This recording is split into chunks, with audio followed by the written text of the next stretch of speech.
Hello YouTube, back again with the 2012 Hyundai Sonata.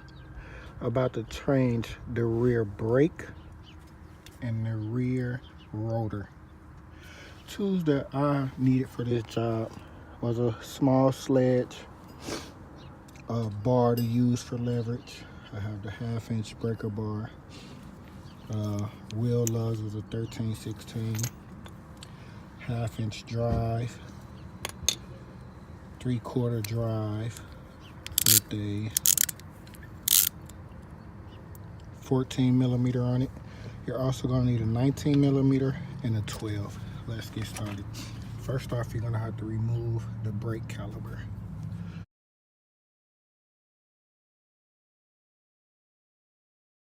And bracket.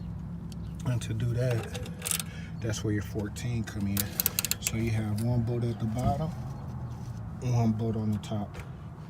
And you know, to loosen up, everything is counterclockwise.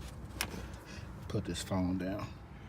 Now that I have the brake caliper removed, next step you want to do is remove the 19mm and 3/4 nut off, I believe is the sway bar right here.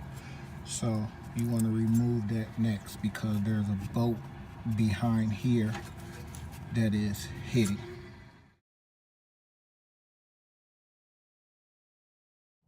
Okay, with the stabilizer bar removed, you see the bolt right there? Now, with your 12,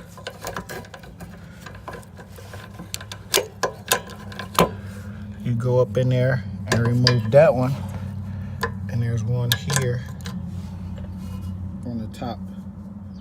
Bolt removed, with the top bolt removed. And then that bolt I was telling you behind that stabilizer.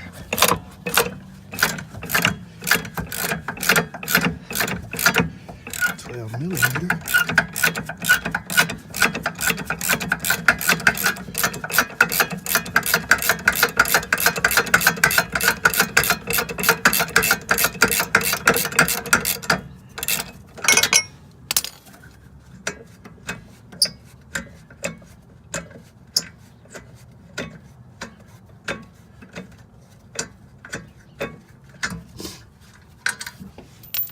Now,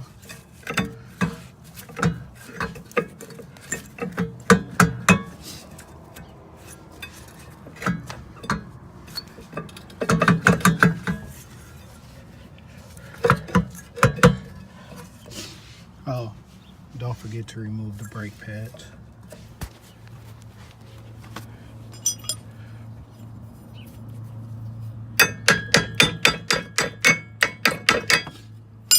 Lifting up because the brake pad is tight, and there you go.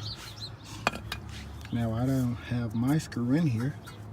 You see it seized, so that's where my little sludge come into play.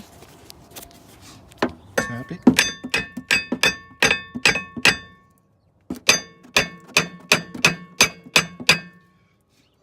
And sometimes you gotta hick the heck out of it.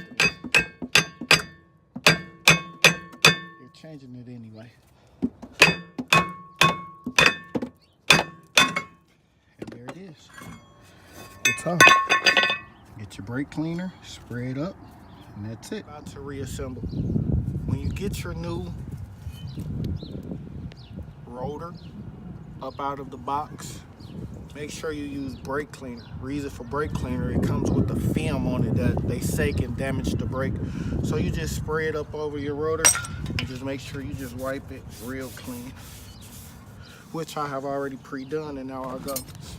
Now as you can see, right there is the locking hole for the rotor, and that's why you see those two little holes. I'm not gonna put it in mine because once you put it on, then you put the tire on and you put the bolt, it's not gonna move. But if you want to put it back in to feel safe, go ahead, but it won't hurt you, anything like that. So what I'll do is I'll find that little hole, line it up, and there it goes.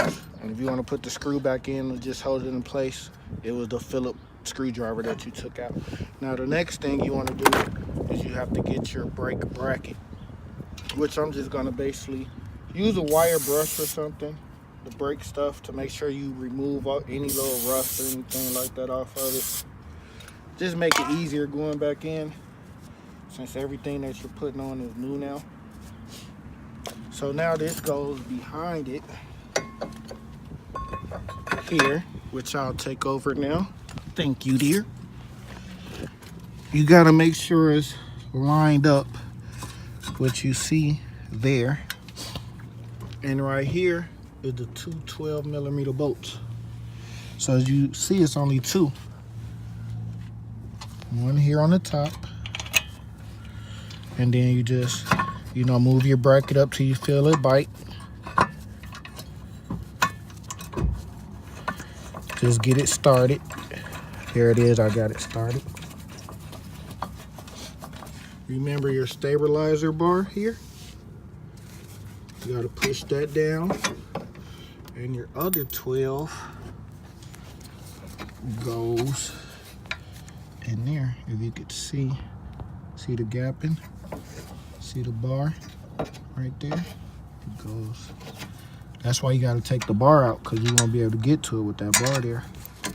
So move it, there it is. I screw it down. And then once I screw those two, I'll just add my 3/4 bolt this way with the 18mm nut. Push my caliper back in, which as you see, it's out.